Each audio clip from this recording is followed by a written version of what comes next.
Hello students, welcome to your second semester paper 3 learning and teaching. Today we discuss the unit 4 of paper 3, that is teaching for meaningful learning. Teaching, शिक्षण, learning, अधिगम. Today we discuss what is meaningful learning. Meaningful learning was a term developed during the 1960s and is within the constructivist current. ये 1960 में ये सब जो meaningful learning है इसका develop हुआ था और ये वर्तमान की रचनात्मक शैली में इसका डेवलप हुआ था. It differs from rote learning. रटंत अधिगम से ये भिन्न है in that a connection is obtained between the previous knowledge of the student and the newly acquired knowledge. छात्रों के पिछले ज्ञान और नए अधिग्रहित ज्ञान जो नए ज्ञान सीखने वाले हैं वो दोनों का बीच का एक कनेक्शन है जिसको प्राप्त किया जाता है. और while rote learning consists of memorizing concept without the need for understanding. ये जब पूर्व ज्ञान एवं वर्तमान ज्ञान का कनेक्शन है तब रोट लर्निंग रटंत अधिगम ये क्या है? मेमोराइजिंग कंसेप्ट है. इसको बिना ज़रूरत का बिना समझ का इसको हम मेमोराइज कर लेते हैं, रट लेते हैं. Meaningful learning allows students to associate acquired material with previous knowledge or experience. जो सार्थक अधिगम है इससे छात्रों को पिछले ज्ञान के साथ नए अनुभव अधिग्रहण सामग्री को संबंध करने का मौका मिल जाता है.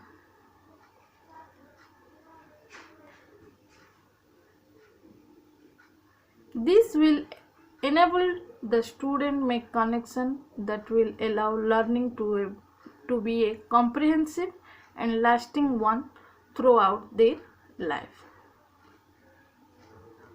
ये जो है सार्थक अधिगम इससे क्या होता है? छात्रों का कनेक्शन बनता है, आसानी से ये सीख जाते हैं और अपने जीवन भर एक व्यापक एवं स्थायी होने का अनुमति देता है. उन लोग को दीर्घ समय तक याद रखने का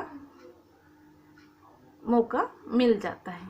जब हम कोई भी अधिगम को सार्थक समझ के ग्रहण करेंगे तब वो हमारा जीवन में लंबे समय तक यादगार रहता है. Educational implication of meaningful learning. सार्थक सीखने का शैक्षिक निहितार्थ मीनिंगफुल लर्निंग का इम्प्लीकेशन क्या है? The teacher needs to have in mind the previous knowledge of the student store starting to impart new material. शिक्षक को जब नई सामग्री प्रदान करते हैं, नई ज्ञान देते हैं, उससे पहले पिछले ज्ञान को ध्यान में रखने का बहुत आवश्यक है. In this way you can make use symbol, phrases, concept, image, idea and propositions that with new knowledge. यही समय में नए ज्ञान से जुड़ने वाले जैसे प्रतीक, वाक्यांश, अवधारणा और छवि और विचार और प्रस्ताव सब अपना अपना रख सकते हैं.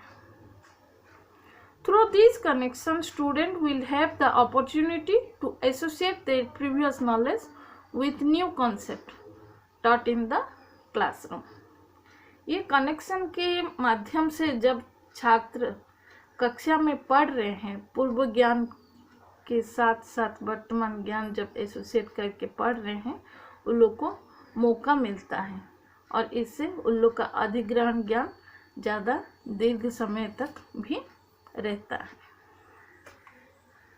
पहले उन लोग का कॉन्सेप्ट क्लियर होता है और अपने से कुछ न्यू कॉन्सेप्ट बोलने के लिए वो लोग तैयार प्रस्तुत रहते हैं। फिर ये जो है उन लोग का दिमाग में लंबे समय दीर्घ समय तक स्थायी भाव ले लेता है और क्या करता है, causing personalize and construct learning. व्यक्तिगत शिक्षा, व्यक्तिगत अधिगम एवं निरंतर अधिगम में मदद करता है।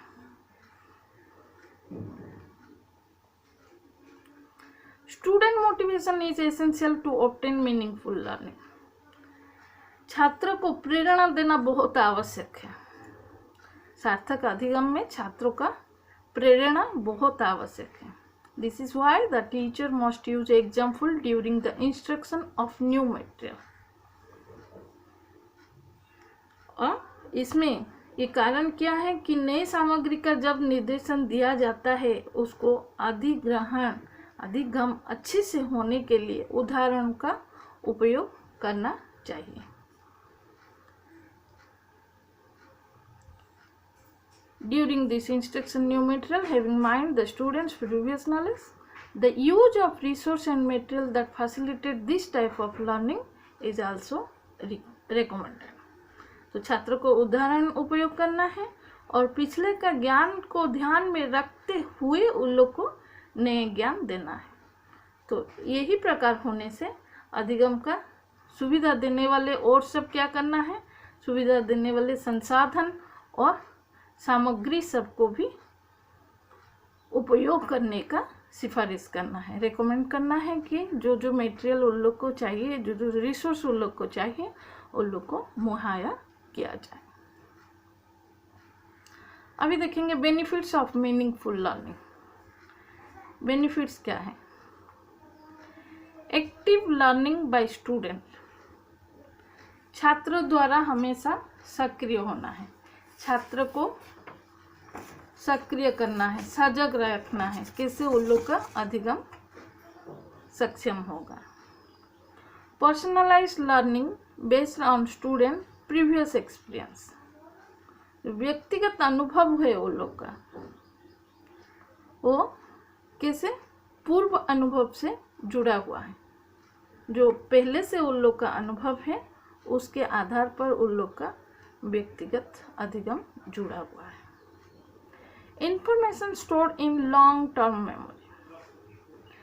इससे फायदा क्या है, जो हम लोग का अधिगम है, सार्थक अधिगम है, वो लंबे समय तक स्मृति में जागृत होके रहता है। More significant and lasting retention of knowledge.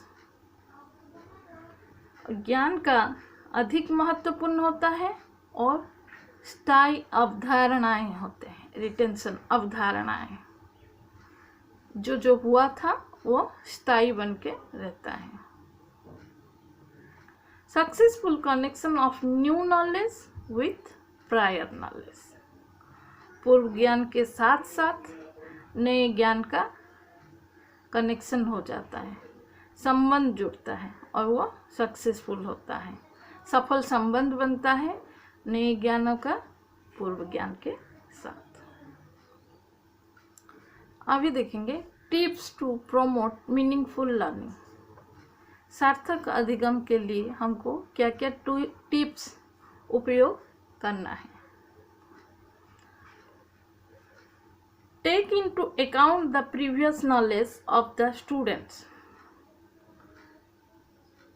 This is most important.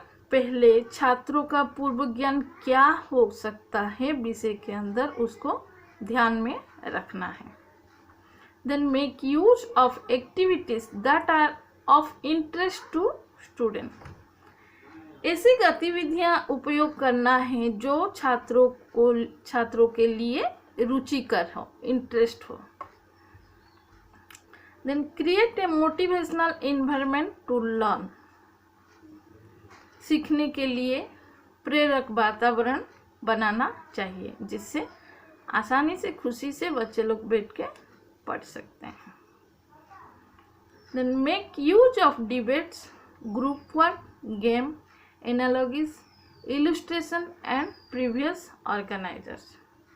जैसे क्या करना है, आपस में बहस कराना है, समूह कार्य कराना है, खेलकूद कराना है, समानताएं दिखाना है, फिर इलस्ट्रेशन चित्र दिखा के व्याख्या कराना है, और प्रीवियस ऑर्गेनाइजर्स पिछले आयोजक जो है उस सब को भी उपयोग करना है।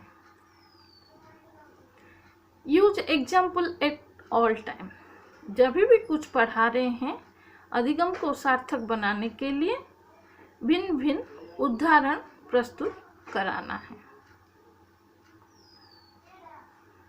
Then be a facilitator of the learning process, clarify doubt and allow student to be an active entity during the process. यही सीखने अधिगम की प्रक्रिया में एक सहायक के रूप में टीचर को क्लैरिफाई डाउट, संदेह को स्पष्ट कराना है, और allow students to be an active entity during this process, इस प्रक्रिया के दौरान छात्रों को सक्रिय इकाई होने की अनुमति देना है।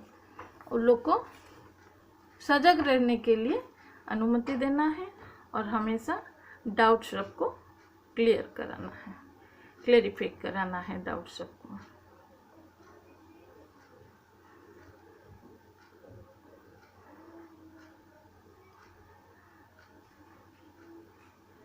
Thank you.